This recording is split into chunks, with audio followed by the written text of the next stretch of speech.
பெத்த தாய்களுக்கு பிள்ளைகளுக்கு நிம்மதியா படிக்க முடியல, நிம்மதியா ஸ்கூலுக்கு போக முடியல, நிம்மதியான சாப்பாடு சாப்பிட முடியல. அவ்வளவு சூழ்நிலை இருக்கு. அப்படி வாழ்றாங்க. என் வீட்லயே என் புள்ள வாழ்க்கை நல்ல நிம்மதியாகவும் இல்லை, நல்ல வாழ்க்கையும் கிடைக்கல, நல்ல நிம்மதியும் இல்லை, நல்ல வாழ்க்கையும் இல்லை.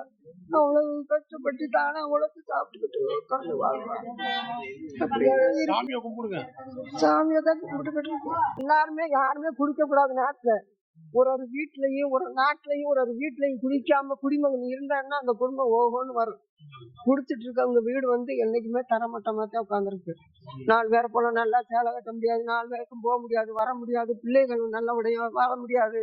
அவ்வளவு கஷ்டம். அந்த கஷ்டத்தை எல்லாம் யார் தருது? ஆண்கள் தானே கொடுக்குது. குடிக்கிறவங்க தான் கொடுக்குறாங்க.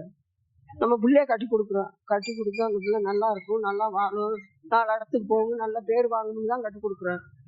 எல்லாத்தையும் தின்னுட்டு ஒண்ணுமே இல்லாம நீ உழைச்சியா சாப்பிடும் போது அவளுக்கு எவ்வளவு கஷ்டமா இருக்கு பெற்றவங்களுக்கு.